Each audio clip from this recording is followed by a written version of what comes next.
بسم اللہ الرحمن الرحیم۔ السلام علیکم ناظرین، امید ہے کہ آپ حضرات سب خیریت سے ہوں گے۔ حضرت علی رضی اللہ عنہ کی نصیحت۔ حضرت علی رضی اللہ عنہ نے فرمایا، اللہ تعالیٰ کے خوف سے گرنے والا آنسو بے شک چھوٹا ہی ہو لیکن اس میں اتنی طاقت ہوتی ہے کہ وہ سمندر کے برابر گناہ مٹا دیتا ہے۔ اچھی زندگی گزارنے کے دو طریقے ہیں۔ نمبر 1، جو پسند ہے اسے حاصل کر لو، یا پھر نمبر 2، جو حاصل ہے اسے پسند کر لو، یعنی قناعت اختیار کرو۔ دوستو، نیکوں کی صحبت اختیار کرو، نیک بن جاؤ گے۔ بروں کی صحبت سے پرہیز کرو، بدی سے دور ہو جاؤ گے۔ اگر کوئی تمہارا دل دکھائے تو ناراض نہ ہونا، کیونکہ قانون قدرت ہے۔ دوستو، جس درخت کا پھل زیادہ میٹھا ہوتا ہے اسے لوگ زیادہ پتھر مارتے ہیں۔ جہاں سچائی اور خلوص نظر آئے وہاں دوستی کا ہاتھ بڑھاؤ، ورنہ تمہاری تنہائی بہترین ساتھی ہے۔ بے شک دنیا کی مثال ایسی ہے جیسے ایک شخص کی دو بیویاں ہوں، ایک کو راضی کرتا ہے تو دوسری ناراض ہو جاتی ہے۔ دوستو، ہر انسان کی عزت اور اس سے محبت کرو، کیونکہ ہر انسان کے اندر اللہ تعالیٰ کی کوئی نہ کوئی صفت ضرور موجود ہوتی ہے۔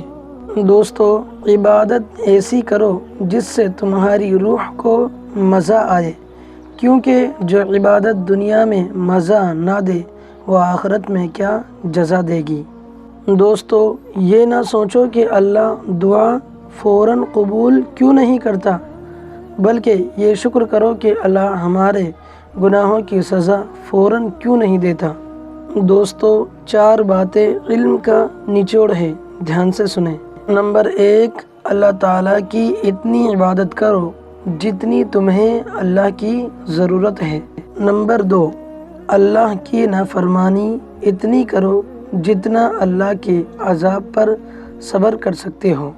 نمبر 3، دنیا کے لیے اتنا عمل کرو جتنا دنیا میں تمہیں رہنا ہے۔ نمبر 4، آخرت کے لیے اتنا عمل کرو جتنا کہ تمہیں وہاں رہنا ہے۔ دوستو، خوبصورتی کپڑوں سے نہیں، علم و ادب سے ہوتی ہے۔ پیارے دوستو، اگر تم پہاڑ سے گرے تو یہ تمہارے لیے اتنا نقصان دہ نہیں جتنا کہ تو کسی کی نظروں سے گر جائے۔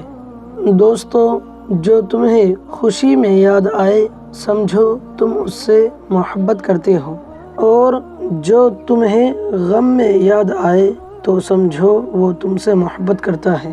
پیارے دوستو، تمہاری وہ خاموشی جس کے بعد تم سے بات کرنے کی خواہش پیدا ہو جائے، اور تمہارے اس کلام سے بہتر ہے جس کے بعد تم کو خاموش کر دیا جائے۔ دوستو، اگر کسی کو یہ غرور ہے کہ وہ تم سے جتنی مرتبہ ناراض ہو تو تم اس کو منا لو گے تو بہتر ہے تم اس کا غرور ٹوٹنے نہ دو۔